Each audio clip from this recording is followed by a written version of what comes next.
Yo siempre considero que la mejor presentación de un conferenciante de la talla del que esta tarde tengo el honor de presentarles son sus propias palabras. Sin embargo, nunca está de más realizar una brevísima síntesis de su amplio currículum para que ustedes puedan comprobar la cantidad y la calidad de su trabajo académico y divulgador. Antonio Piñero es catedrático emérito de Filología Griega de la Universidad Complutense de Madrid, especializado en lengua y literatura del cristianismo primitivo. Posee 3 licenciaturas: Filosofía Pura, Filosofía Clásica y Filología Bíblica Trilingüe. Es doctor en Filología Clásica y autor de numerosísimas obras centradas especialmente en los estudios sobre cristianismo y judaísmo.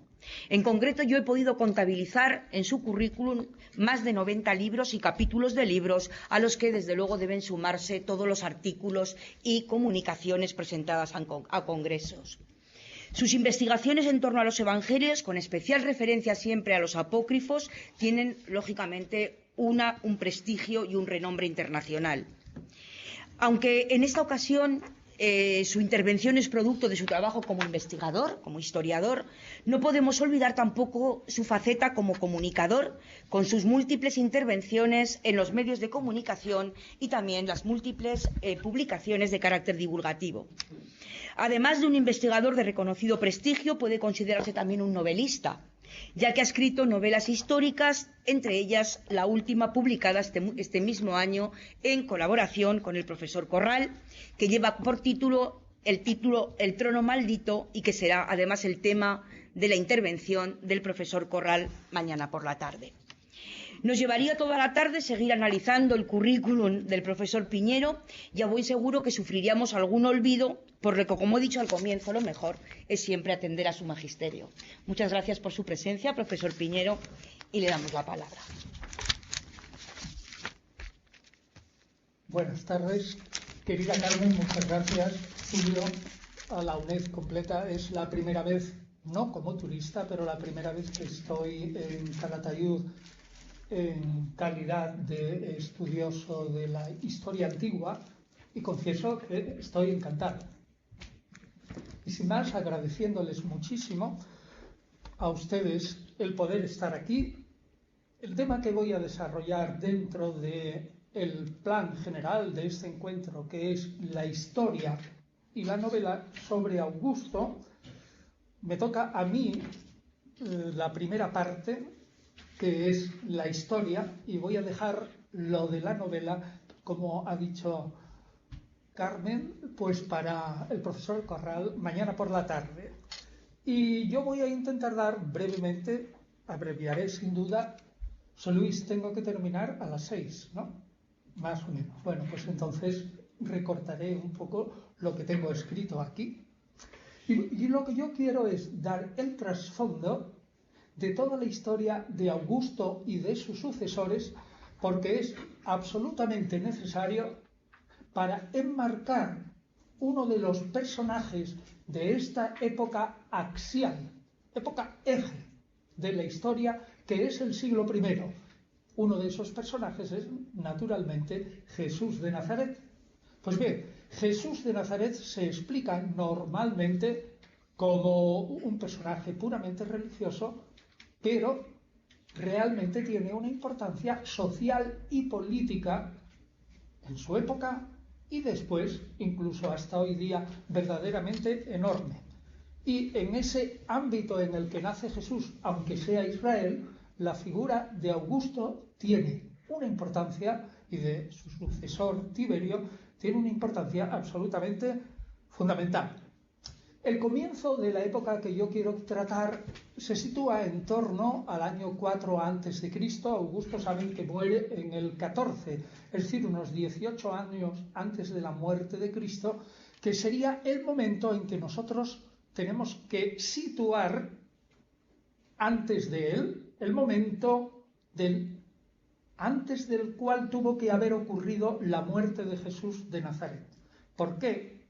Porque aunque lo que sepamos de Jesús es, en esta época de su infancia, prácticamente todo legendario, incluido lo que dice Mateo y Lucas, son leyendas que no casan bien entre sí, sí sabemos, si creemos a la concordancia de Mateo, San Mateo y de San Lucas es que Jesús nació antes de que muriera Herodes. Y como Herodes, según la manera de contar tan afinada de ahora, murió el 4 antes de Cristo, tenemos que afirmar que Jesús nació antes de Cristo. Así, ni más ni menos. Así que el nacimiento de Cristo sería el año 1.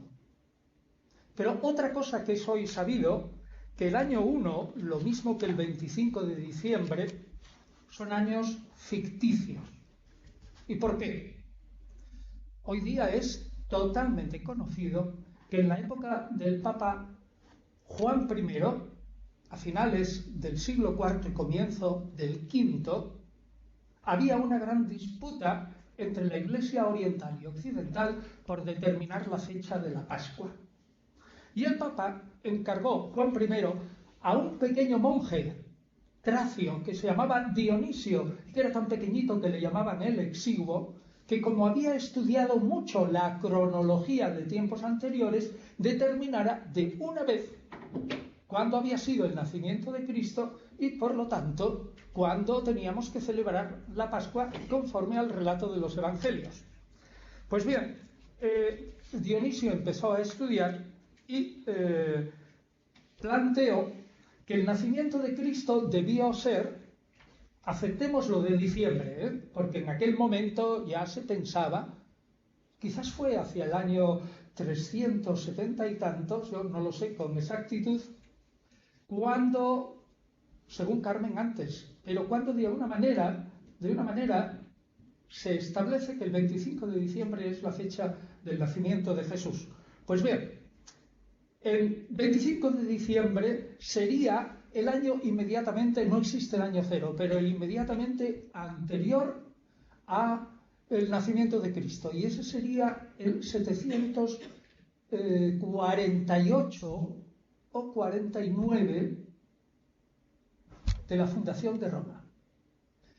Pero Dionisio el Exiguo, según nuestros cálculos, se equivocó y puso el nacimiento de Cristo en el año 753 y el año 1, es decir, cuando Cristo tendría más o menos 8 días, sería el año 754 de la historia de Roma.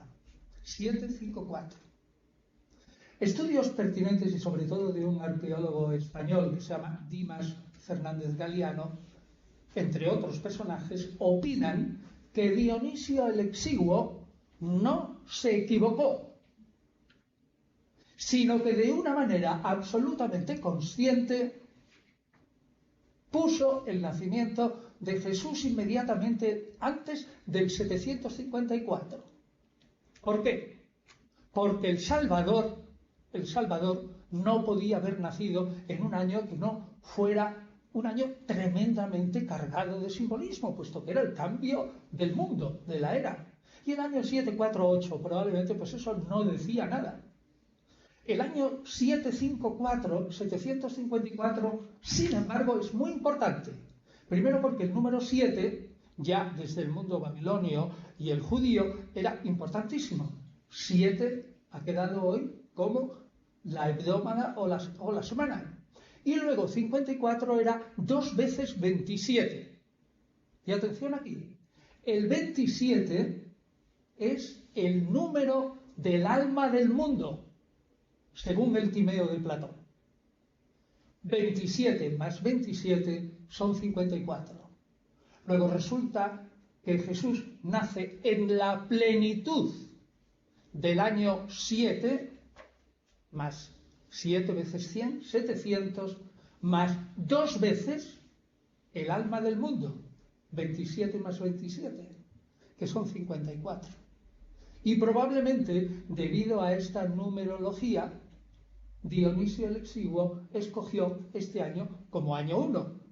Pero como digo, probablemente Jesús nació 5 o 6 años antes. ¿Y por qué todo esto? Porque los cristianos no querían de ninguna manera seguir contando los años según el reinado de Diocleciano, que era el individuo que más había perseguido a la Iglesia hasta que llegó la época de Constantino, pues, 15 años más tarde, aproximadamente. Así que Jesús nació antes de Cristo. Esto es muy importante. Pues bien, cuando nació Jesús, en torno al año 5 antes de Cristo, pongamos así, más o menos, 748, Herodes el Grande llevaba más de 30 años gobernando en Israel. Y había conseguido él, que no era israelita, su padre era un edomita, idumeo, es decir, un hijo de Esaú. Ya saben ustedes, la lucha de Jacob y Esaú en el seno de su madre. Jacob es el elegido y Esaú es el maldito, pues Edom viene de Esaú. Entonces, esos individuos para los judíos eran más bien malditos, pero fueron convertidos obligatoriamente por motivos políticos por Alejandro Janneo unos 100 años antes aproximadamente del nacimiento de Cristo. Y la madre de Herodes era nada menos que una árabe nabatea. Es decir, piensen ustedes en los israelitas de hoy y se encuentran con que no, ya estaría cerca de la península de Sinaí y ahí están los egipcios. Y la madre de Herodes es la de los nabateos de la Transjordania actual, Jordania, Petra, que son los enemigos israelitas y árabes. Así que el señor Herodes, cuando consigue el trono por Roma, gozó inmediatamente del odio cordial de sus súbditos, ya que además de ser un hombre que no descendía de David, no descendía de los macabeos, encima la mitad de su sangre era árabe. Pues bien, este hombre, a pesar de todo, tuvo una administración de fábula, que hizo que su gobierno, que fue probablemente el más glorioso de Israel, estuviera absolutamente controlado bajo 3 pilares. Uno, un ejército personal. Ese ejército personal estaba compuesto sobre todo de mercenarios, tracios, germánicos y sirios. Es decir, gente que odiaba en el fondo a los israelíes. Segundo, una eficacísima policía interna. No había nadie en Israel que abriera la boca que no se enterara Herodes el Grande. Y 3, un sistema administrativo que exigía hasta el último gato del territorio el impuesto debido, y el que no pagara el impuesto probablemente desaparecía misteriosamente por accidente de la familia. Así por lo menos al principio. Pues bien, así consiguió Herodes tener bastante dinero y enriquecerse él, hacer que hubiera paz, la paz de los cementerios en parte sobre Israel, y que Israel viviera tranquilamente durante unos 40 años. Pero jamás consiguió conquistar el corazón del pueblo judío. ¿Por qué? Porque el pueblo judío veía que Herodes en el fondo era un súper amigo servil de Roma y que lo que quería era helenizar al pueblo judío.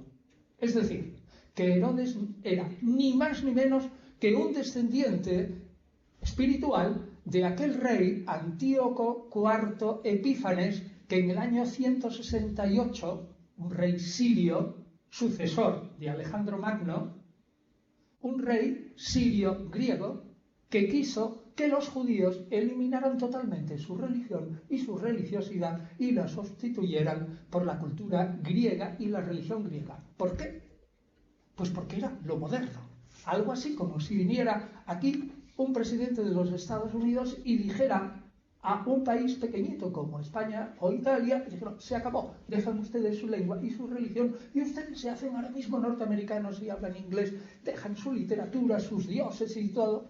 Exactamente eso es lo que veían los israelitas que quería hacer Herodes. Los últimos años de la vida de Herodes fueron terribles, porque el hombre estaba enfermo Y si ya había liquidado a un montón de gente en esos años anteriores, en el último momento, probablemente por una suerte de paranoia, en el momento en que alguien, según él, se levantaba, se lo liquidaba tranquilamente. Pocos años antes de su muerte, se cuenta que por lo menos 300 personas habían ido cayendo bajo la férula del rey, habían dejado la vida hasta que el rey llegó a sus últimos momentos. Pero no solo eso, sino que cuando faltaba poco, y la gente recordaba que antes ya se había cargado a la mejor de sus esposas. Herodes tuvo 9 esposas, pero ante todo una queridísima que se llamaba Mariamne. Pues por conspiración había liquidado a Mariamne y a sus 2 hijos, Alejandro y Aristóbulo, hacía tiempo. Pero cuando quedaba poco tiempo para morirse, se difundió por Jerusalén la idea de que el rey había muerto. Y entonces aprovecharon 2 fariseos y aproximadamente 10 o 12 jóvenes para purificar el templo. Y se les ocurrió que un águila de oro que había encima de una puerta, de las puertas hermosa, de una de las entradas del templo, pues era una profanación. Efectivamente, los judíos consideraban que al lado de Dios no podía haber imagen de ningún ser viviente, solamente imágenes geométricas o de frutas o árboles o algo así, pero de ningún ser viviente para que no se manchara el aura tremenda de la divinidad. Pues se les ocurrió tirar el águila abajo y romperla a hachazos. Pero el rey estaba vivo, le faltaba poco tiempo para morir, y tuvo la energía, desoyendo a todos los consejeros, de liquidar vivos a base de llamas. Les condenó a ser una antorcha viviente, y a los 2 fariseos que habían llevado esa conspiración los liquidó a base de espada. Pero no solo fue eso. Este rey se ganó luego la fama de ser un héroe cruel y tremendo, aunque hoy sabemos que cualquier rey de la época, y no digamos cualquier otro déspota oriental que estuviera en Babilonia o en Persia, se mataba más gente que Herodes, pero sí sabemos que 5 días antes de su muerte ordenó el asesinato de su hijo mayor, el primero. Tuvo muchos, pero el primero, por una conspiración real. Probablemente esta era verdad. Y además, inmediatamente antes de su muerte, y aquí empieza la novela de la que les hablarán mañana, Herodes dio la orden a su hermana Salomé. Ojo, no hay que confundirla con la Salomé de los 7 velos. Esta era una tía abuela de esa Salomé, y le dijo: el día que yo me muera, reúne en el anfiteatro de Jericó a los 300 más nobles de Judea y congrega allí a 300 arqueros tracios y germánicos, y cuando estés segura que yo estoy muerto, da la orden de que los arqueros disparen sus saetas y que no quede ni uno vivo, de modo que el llanto por mí no sea ficticio, sino que Israel llore por mí y por ellos. Así que este personaje es el que está nada menos en el trasfondo de toda la novela, El trono maldito, que empieza inmediatamente con sus hijos, y con este personaje tuvo que lidiar Augusto, aunque Augusto y Herodes se llevaron relativamente bien, y los 2, muy poderosos cada uno en su sitio, supieron que era mejor la amistad, aunque fuera fingida, que no cualquier tipo de pelea, sobre todo Herodes, que sabía que sería barrido. Pero Augusto intervino de una manera muy notable entre los sucesores de Herodes. Y aquí interviene también Lidia. Herodes, Lidia, Tiberio, Calígula, todos estos personajes, aun quizás el más ignaro del pueblo, si ha visto aquella serie de televisión de Yo Claudio, sabían cómo se las gastaban estos personajes. Pues bien, son los mismos que intervienen en esta historia que José Luis y yo hemos novelado. Pues bien, como es lógico, los reyes clientes de Roma, aunque fueran socios y amigos, Si morían y hacían testamento, su testamento no era válido hasta que no fuera convalidado por el emperador. Y además Augusto hizo 3 testamentos. Parece, no es seguro. Y parece que en el segundo dejó como heredero universal a Herodes Antipas. Herodes Antipas es el que ustedes conocen, si han leído los evangelios, como el rey Herodes sin más de Galilea. El rey Herodes, ese al que Jesús le llamó: tú, zorro, deja de perseguirme. Dice: a mí no me importa. Bueno, pero la policía de Herodes iba detrás de Jesús, y Jesús, la mayoría de sus correteos por un lado y por otro, muchas veces se explican porque iba la policía detrás y tenía que desaparecer inmediatamente y se iba a Transjordania o a Tiro y Sidón y se quitaba del medio. Pues bien, este Antipas vio que en el tercer testamento Herodes, su padre, había dejado a Arquelao como sucesor. Ya tienen ustedes el jaleo. O sea que hay un segundo y un tercer testamento, y los hermanos se encuentran con que son 2 sucesores, y Augusto no sabrá qué hacer. Naturalmente Augusto tendría que convalidar el tercer testamento que dejaba a Arquelao. Arquelao también un paréntesis. Arquelao lo conocen ustedes porque cuando José, el padre de Jesús, termina su estancia en Egipto y desea volver a Israel, el ángel le dice: no vayas a Judea porque allí reina Arquelao, es muy malo. Y entonces José tomó el camino y se fue lo más lejos de Arquelao, que fue Nazaret en Galilea. Pues bien, los 2 hermanos disputan de una manera violentísima, y para colmo de males para ello, disputan delante de Augusto la herencia. En el entretanto, en la provincia de Siria, en donde estaba muy bien asentado el poder imperial, ven los movimientos de estos personajes y caen en la cuenta que allí, digámoslo, se está formando, en términos modernos, un tremendo polvorín. Tremendo, porque mientras Arquelao y Antipas están en Roma, lidiando entre ellos a ver si Augusto los recibe, pues resulta que tenemos la primera gran revolución en la que las tropas de Arquelao se liquidan a 2 o 3 mil judíos de la capital. Pues bien, Arquelao se pasa meses y meses sin decidir a quién le da el trono de Judea. Y para colmo de males, para Arquelao y Antipas, el hermano suyo, Filipo, que es quien se casó verdaderamente con Salomé, Filipo también se presenta en Roma para ver qué consigue. Y esta Salomé, la antigua hermana de Herodes el Grande, también está en Roma intrigando. Y ahí tienen ustedes a Augusto con una provincia que es, hoy la llamaríamos un polvorín de gente absolutamente descontenta, con 3 pretendientes al trono y una señora intrigando entre los 3. Pues bien, Augusto, ¿saben lo que hace? No le da la razón a ninguno. Ni a Salomé, ni a Arquelao, ni a Filipo, ni a Antipas. A ninguno nombra rey, sino que divide Israel en 3 trozos. A Herodes Antipas le da Galilea, a Arquelao le da Judea, y a Filipo le da, sigue en unas regiones que hoy situaríamos. Fíjense el mapa de Israel, mirándolo desde abajo, con el Mediterráneo arriba, a la parte derecha está Jordania, pues los territorios que están más cerca de Siria, donde se están dando ahora buena leña los sirios y los de la yihad islámica.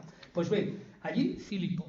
Pues lo siguiente es el reino de Arquelao, en el que Augusto interviene relativamente poco, pero en el que Lidia y Augusto se enfadan muchísimo porque Arquelao no hace el debido caso a Augusto, ni le envía informes, ni lo nombra, ni le erige altares, ni hace ningún templo enorme en su honor, absolutamente nada. Arquelao era tan funesto para los ojos del pueblo como su padre, pero carecía de la inteligencia de Herodes el Grande. Y Arquelao termina en una batalla prácticamente campal con sus súbditos, y sus súbditos en distintas embajadas llegan hasta Roma y consiguen de Augusto que Arquelao sea depuesto. Pues verán ustedes, si conocen el Evangelio, esta escena de Arquelao siendo depuesto por Augusto aparece en una parábola de Jesús. Es la parábola en la que dice Jesús, y hay un señor que se va, un gran señor que se va de su tierra para heredar un reino. Pero mientras está fuera de su tierra, sus súbditos descontentos envían una embajada y consiguen que ese individuo no reine sobre ellos. Esta parábola de Jesús se refiere exactamente a Arquelao. Y Arquelao termina, sobre todo por la gran jugada de Lidia ante Augusto, que esto es fantástico y yo creo que en la novela se ve muy bien. Es exactamente igual que lo que ustedes vieron en la serie de televisión, como Augusto, que era un hombre muy personal y meditaba mucho las cosas, sin embargo tenía el oído perfectamente dispuesto a oír, escuchar con una cierta benevolencia todo lo que decía Lidia. En ese momento, Augusto decide hacer de Judea una provincia romana. Eso es un cisco monumental. El cisco consiste en que en el momento en que un territorio de Israel pasa a provincia romana hay que hacer un censo de la población para actuar los impuestos. Y en ese momento empieza una serie de rebeliones que, curiosamente, fíjense ustedes, el censo se hace en Judea. Y en Galilea, la provincia del norte, los romanos no hacen nada. Allí está Herodes Antipa. Arquelao es el que ha sido depuesto. ¿Y saben ustedes quiénes se levantan contra el censo romano en la provincia de al lado? Pues los galileos. Los galileos arman una revuelta tan tremenda que el prefecto de Judea tiene que ir a Galilea y delante de las mismas narices de Herodes Antipas penetra en su territorio. Imagínense, es lo mismo que Putin penetrando en Ucrania ahora. Penetra en el territorio galileo y se liquida a la revolución de Judas de Gamala. Total, que nos encontramos con que Galilea queda con una relativa paz, Judea es machacada por Augusto y parece que hay una cierta calma. Pero eso no es así.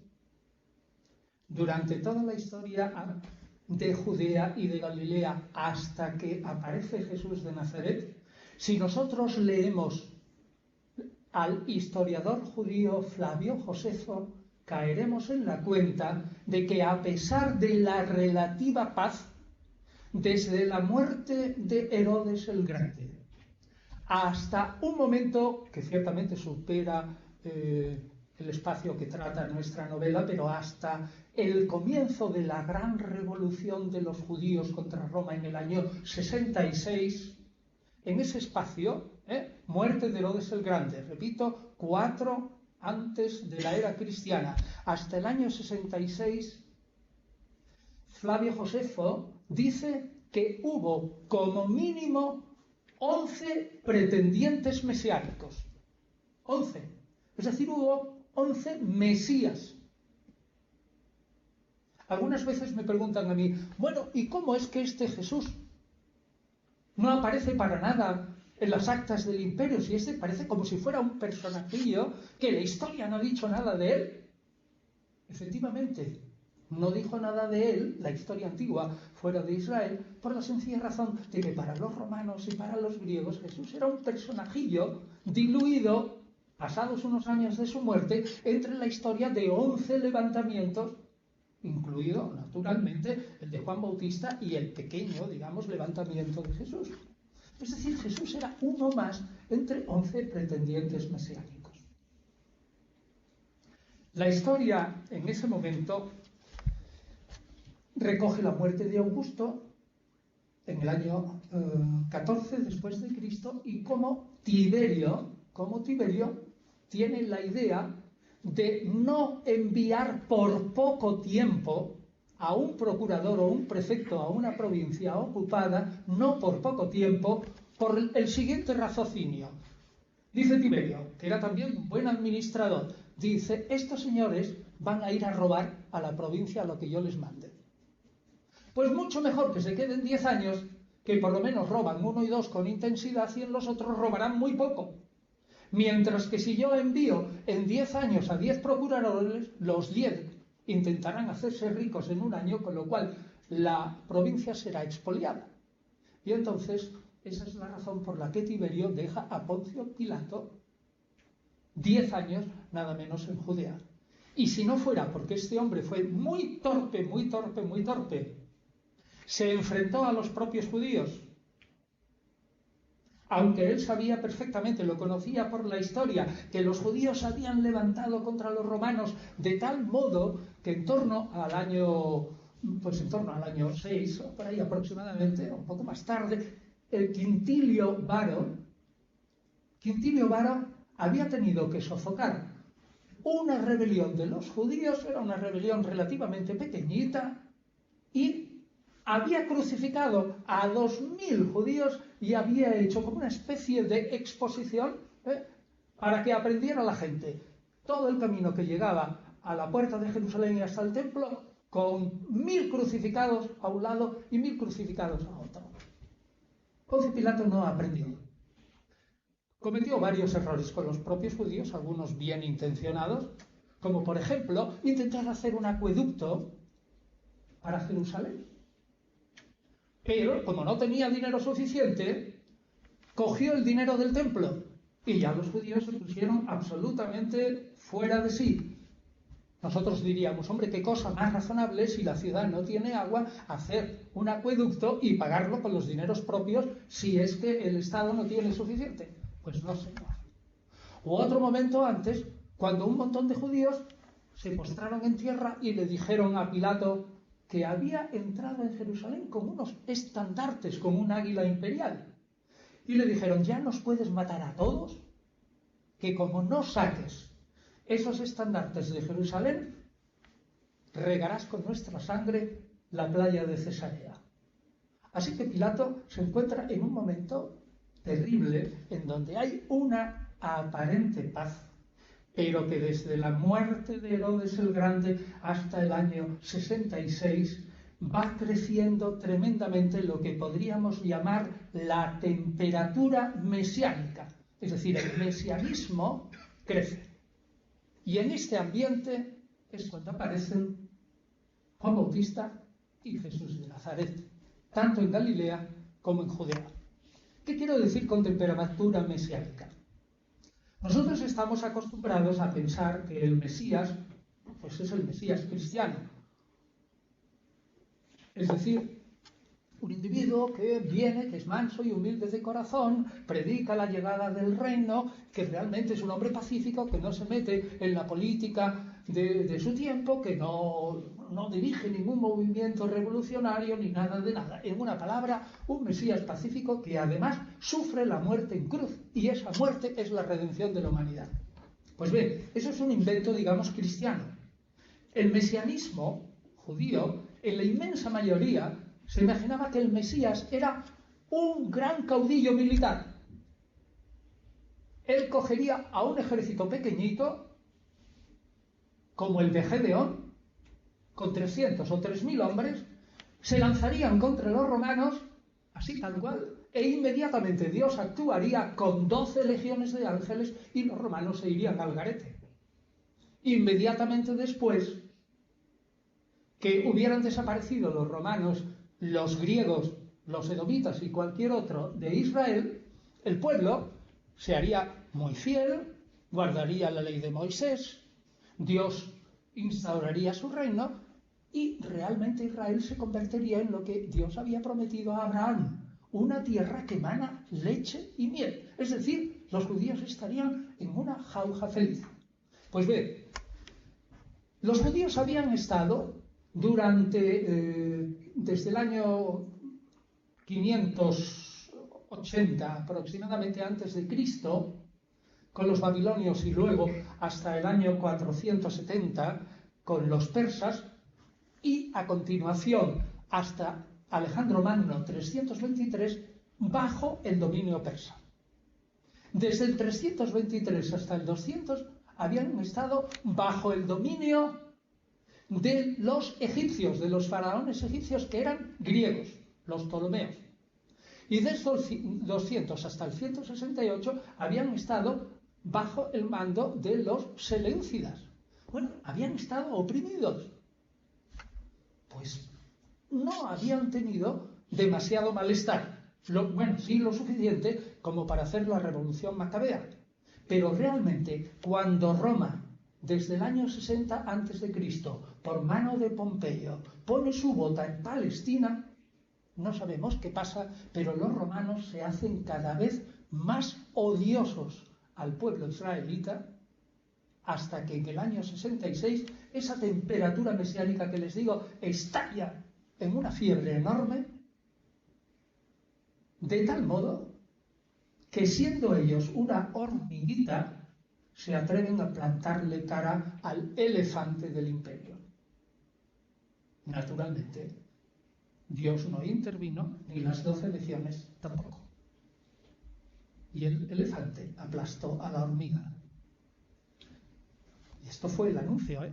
Piensen ustedes que en el 130, 119, 120, 100, en la zona de Libia, la Cirenaica, los judíos se levantaron otra vez. Y en Chipre. Y luego en el 132 en Israel. Otra vez la hormiguita. Y vino el elefante, que esta vez era más potente todavía, que era Adriano, que tenía nada menos que 35 legiones, y aplastó de tal modo a la hormiguita que desde el 135 hasta el 1948 la hormiga no existió nunca más. Es tremendo. Este es el momento que vive Jesús. Es decir, cuando se está cociendo esta inmensa locura mesiánica. Y Juan Bautista y Jesús son pretendientes mesiánicos. ¿Cómo ve Poncio Pilato? ¿Cómo ve Herodes Antipas? ¿Y cómo ve todo el gobierno de los judíos que hacen negocio a la sombra de Roma? O aquellos que viven en Jerusalén y hacen negocio con el templo, con las reses que se sacrifican, con el dinero del templo, con los impuestos que se pagan, con los sacrificios, etc. ¿Cómo creen ustedes que ven el Imperio Romano a Juan Bautista y a Jesús? Pues naturalmente con los ojos de los potentes de arriba, que ven a dos pequeños individuos que molestan a todo el mundo que está arriba. Es decir, tanto Juan Bautista como Jesús, desde el punto de vista de griegos y romanos, están predicando la venida de un reino de Dios donde no caben en absoluto ni Tiberio, ni Poncio Pilato, ni Calígula más tarde, ni los comerciantes griegos ni romanos, ni Anás, ni Caifás, ni todos los individuos que se lucran exclusivamente con la sangre del pueblo en el templo de Jerusalén. ¿Qué hace el poder con dos individuos que están incordiando? Pues a la caza y captura. Y eso fue lo que hizo Roma exactamente por medio de Poncio Pilato y el legado de Siria, que en ese momento lo apoyaba, y que es lo que hizo Antipas, que aunque era el etnarca de Galilea, bueno, etnarca fue más tarde, propiamente al principio tetrarca, el que gobernaba 4 partes. Pues ¿qué es lo que hace? Pues declarar la caza y captura, como digo, de estos individuos y no parar hasta que lo quiten de en medio. Y encima, tanto, desde luego, Juan Bautista, saben ustedes que según el Evangelio de Marcos, Juan Bautista muere a manos de Herodes Antipas porque Juan Bautista criticaba tremendamente a Herodes Antipas que este Herodes hubiera robado a su hermano, su mujer, que se llamaba Herodías, se hubiese casado con ella y realmente pudiera levantar los ánimos del pueblo contra él, Herodes Antipas, como gobernante.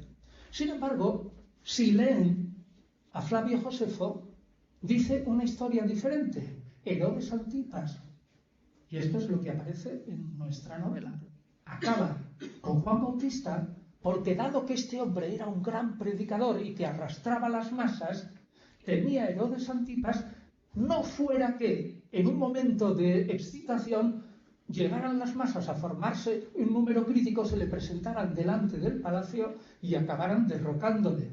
Y entonces, por conveniencia política y adelantándose a lo que podía ser el futuro, y para no arrepentirse en el futuro por no haber actuado, Herodes Antipas degolló a Juan Bautista, bueno, en esa fiesta en donde está el baile de Salomé y los 7 velos y todo eso y tal.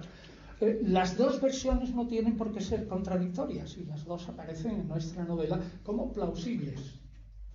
Bueno, pues la historia de el imperio y, digamos, la alta gobernancia de los judíos sigue después de la muerte de Jesús, que repito, es absolutamente obligada.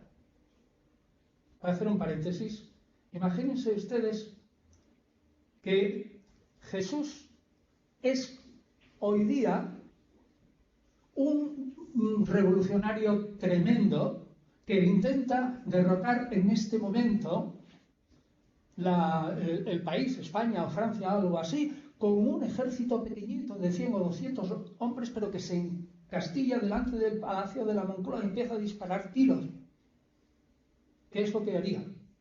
Pues si no lo matan antes, pues realmente lo condenaría un tribunal militar a muerte. Y eso exactamente trasládenlo a lo que hizo el Imperio Romano con Jesús. Es que lo condenó a muerte como sedicioso contra Roma y además lo condenó al lado de otros 2 sediciosos a quienes puso más bajito y a él en el centro en una cruz más elevada, de tal modo que el pueblo viera bien claro quién era el jefe y quiénes eran probablemente 2 de sus discípulos, por lo menos lejanos. Pues bien, una vez que acaba Jesús y que acaba esta situación, la historia en Judea sigue con otros procuradores y nosotros nos centramos en la relación de Galilea con el imperio. Y aquí también es interesante porque Herodes Antipas, durante todo el tiempo, jamás deja de lado la idea de ser el rey de Israel absolutamente completo. Jamás. Y al final de su vida, su mujer, la segunda, Herodías, es decir, la que él había robado a un hermano y que había exaltado las iras de Juan Bautista, pues esto es histórico, hace que Herodes Antipas, una vez muerto Tiberio, vaya a Roma e intente, bueno, me corrijo a mí mismo, lo intenta antes de morir Tiberio y no lo consigue. Y cuando muere Tiberio y el sucesor es Calígula, vaya a Roma a impetrar que Calígula le haga rey de todo Israel. Este es, digamos, el momento cumbre en el que, ¿saben lo que hace Calígula? Pues aparece un personaje que quizás conozcan ustedes también si vieron esa serie de Yo Claudio, que era un judío que se llama Julio Agripa, más tarde será Herodes Agripa I, que es muy amigo de Calígula y muy amigo de Claudio. Pues este individuo, que es, fíjense, sobrino y cuñado de Herodes Antipa, logra que Calígula le quite el trono, por así decirlo, de Galilea, lo expulse a las Galias y él, que no es nada, consigue el trono de Israel en 2 partes hasta hacerse con un territorio muy, muy parecido al de Herodes el Grande. Hasta ahí llegamos. Pero quiero decirles que la historia, tanto de Judea como de los romanos y quienes intervinieron en la muerte de Juan Bautista y de Jesús, la historia contiene una suerte, yo lo he descrito como la maldición de la pirámide. Ustedes saben perfectamente que se ha expandido por muchos sitios que aquellos que expoliaron la gran pirámide y todo esto y tal, les cayó encima una maldición y desde el descubridor, creo que se llamaba Carter también, pues empezaron a morir unos detrás de otros. Pues bien, la historia ciertamente hace que todos aquellos que participaron en la caza y captura de Juan Bautista y Jesús de Nazaret acaben de una manera inmisericordiamente feroz, triste, o muertos, o asesinados, o desterrados de una manera fatal. Total, que el imperio se encuentra con que en la época en la que hemos novelado José Luis y yo, tiene una especie de granito en la piel pequeño que le está molestando continuamente, que es Israel.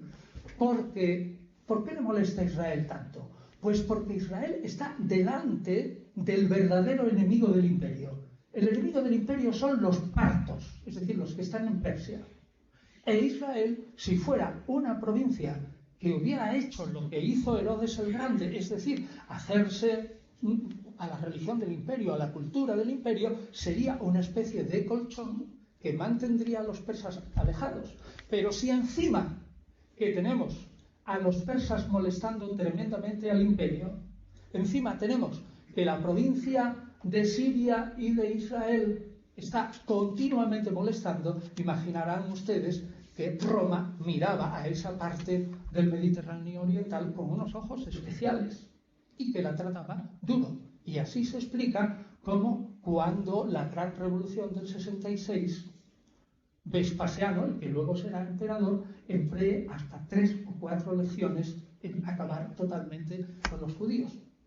Pues bien, en síntesis, nos encontramos con una Judea relativamente tranquila, con una Galilea que es una fuente de grandes revolucionarios, con unos individuos galileos que a pesar de estar al norte y estar rodeados de paganos, se hacen muy judíos.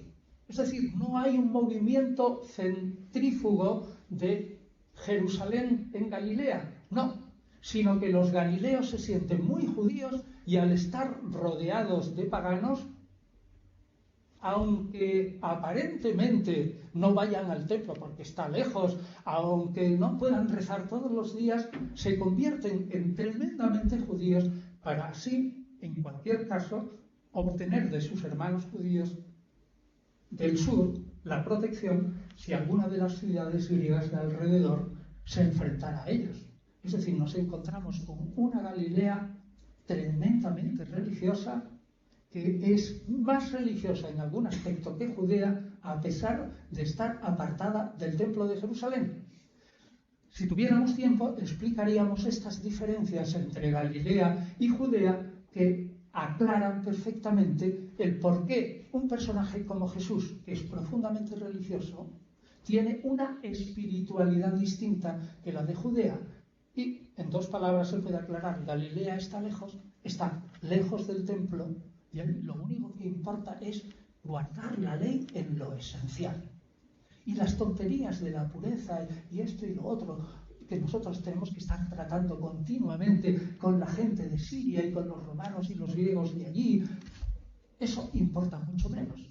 Y situarían perfectamente las disputas que tiene Jesús a propósito de la pureza y otras cosas legales en en un Israel que es muy diferente en el norte que en el sur.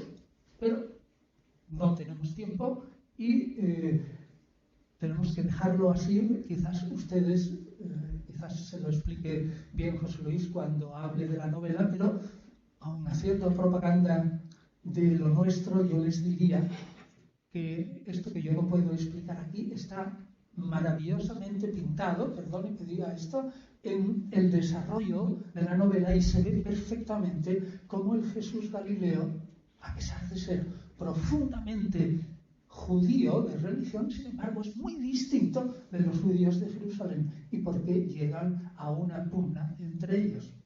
Pues bien, sintetizo. El siglo I es un siglo apasionante. Es una época eje, una época acción.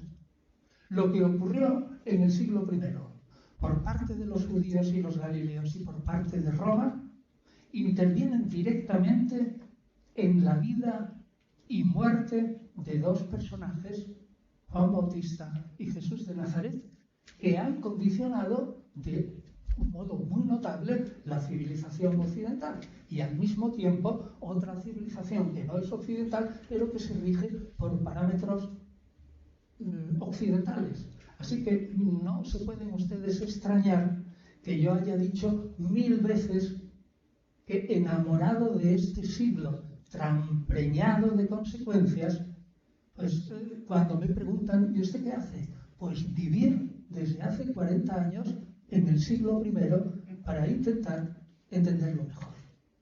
Muchas gracias.